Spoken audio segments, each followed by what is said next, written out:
you see my name, okay. Do you want to come a little closer? Otherwise we're going to be yelling at each other. And thanks. Just make your answers as complete as possible because we want to get rid of my voice. Okay. Yeah, so like if he says, how are you doing today? You're like, today I am doing, I'm good. I'm okay. So try to avoid the yes or no, you know what I mean? Because then that won't help the people on the other end anyway. Mm-hmm. Okay, so let me get up there. And we always start with your name and then spell your name, please. So what's your name? My name's John Keech, John Keech. And what is your position here? What's your role here? My role, well, I'm contracted by the university. I work a lot with Bill on various field projects. I've worked on the Umiat hydrology project and the Ambler hydrology project, and then well, he called me for this project this winter, so here I am doing that. And what skill set do you have? What's your role in those projects? Well, I'm a surveyor, so I do a lot of the surveying work when it's required. I also have some field skills. I'm kind of the get-it-done field guy, drive the boat, do all the things that need to be done so the science can proceed at a good pace, I guess you'd say. So you've been surveying here today? Can you tell me about that? Well, yeah, we've been doing some simple surveying with the rag tape. If you look around here, you can see piles of orange painted snow. So we've laid out a grid, and those piles of orange snow, those are the corners of a 10-meter grid, and that just helps us position our ice cube boxes so we get the right proportion of boxes, kind of semi-randomized, but a good coverage on the whole area. So, yeah. But we haven't really done any complex surveying with an instrument or anything, so yeah. So you're from Toke? Originally from Toke, yes. How long have you lived in Alaska? Oh, so you're born and raised in Alaska? No, I wasn't born in Alaska, but I was raised in Alaska, so I've been here a while. What are some uniquely Alaskan activities that you engage in? Is there an Arctic component? Like, is there to what you do for the university and stuff? Yeah, well, I run a trap line in the winter, which I'll actually be going out after this project to check the traps for the last time and pull all the traps. So on that, I just have foot lines, so I do a lot of walking with a backpack. I have a couple of wall tents, wood stoves, so that's probably kind of Alaskan-y, I guess. Did you trap the animals for your hat? No, my father trapped these. This hat is actually very old. My mother made it. It's kind of falling apart now. I'm mostly trapping marten right now. So. And what do you do with it? I just, there's an agent, a fur agent in town, and he works for a large auction house based out of Canada. And then each year there's a couple worldwide fur auctions. I think last year was in Finland. So he takes all those to wherever the auction is, and then they get sold at auction. So I mostly do raw fur stuff. So I had no idea. yeah. Yeah, there's a couple. The big one is in, I think, March. So, and then there's a couple smaller ones after that, but the big one's in March. Other activities, I guess I like hiking and I hunt and fish and all that stuff, so. Actually, I was gonna say, do you want to like break down like what you have to wear, like what how many layers, and like what the stuff is made of, and like what bunny boots are? For this, for what I'm wearing now, or what I wear on the trap line? Oh no, what you're wearing now. Yeah, for your job right now. Well, the way I like to dress, I like to wear layers, of course. It's always layers, layers, layers. And right now, my most inner layer is wool. I really like wool long underwear.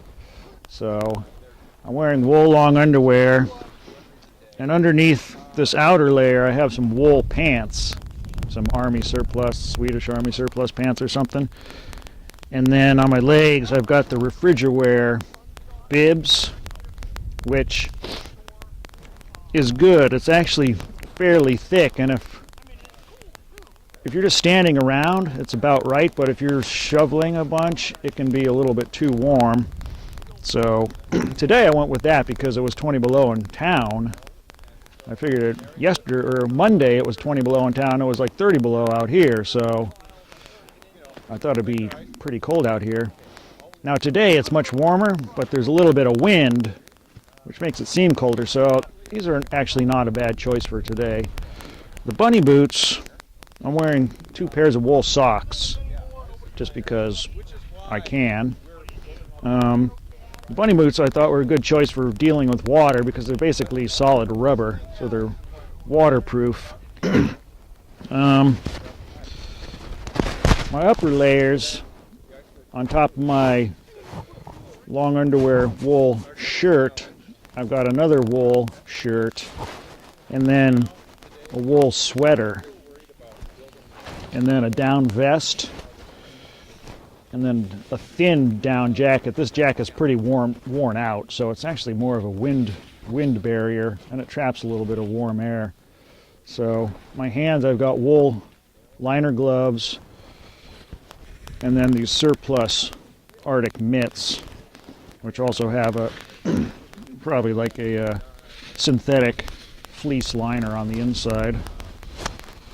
On top I've got the balaclava and the fur cap. So for right now, just standing here, it's about right, but when I grab a shovel and I start overheating, I'll start taking layers off, especially the upper layers. Usually I try not to mess with the leg layers and below because that's just more of a pain. So Yeah, I learned something. That's great. like, so if I'm on the trap line and I'm walking all day, I actually, in this type of weather, I would just probably be wearing a long underwear shirt and my shirt. I'd be carrying this and maybe a couple other things, and I wouldn't be wearing these Refrigiwear. I have some other just thin nylon wind pants, because when you're just walking and moving all day long, the problem is less staying warm as it is staying cool and not getting completely soaked. And even I just find it almost impossible to stay completely dry. But if you can just wet a few thin layers as opposed to every layer that you're wearing, then if you get chilled you can put a dry layer on, and it's better than being soaked through and having no more insulation to put on. So do you normally carry extra layers with you when you're out trapping and stuff? I do. I kind of see what the temperature is and dress, and then usually when you first start walking, it takes about 15 or 20 minutes to get to the temperature zone. So I usually wear like this thin coat, but once I warm up, I stop and take that off. And I generally do have maybe even like this vest. If I'm not wearing that, I'll stuff it into my backpack just in case. I mean, because occasionally the temperature can drop 30 degrees in the course of from the morning to the evening, or even faster. So it's good to always have just a little bit more than you think you're going to need. So. You mentioned early on that you're contracted for the work. Do you have your own business, or are you just contracted personally? Or? Yeah, no, right now I'm kind of self-employed, Okay. personal contract. Yeah, I don't really have a actual business. Just want to document it if they wanted to put your business in or something like Okay, that. yeah. No, but we should get your information because we're going to need a model release form from you. I can go get it. Do you have an email address? I do. Can you just say it into the camera? Yeah. We can Okay, ready? My email address is John Keech, spelled the same way, JOHNKEECH @alaska.net. That's easy enough to do. We'll be sending you a form. It just basically says it's okay that we use this footage.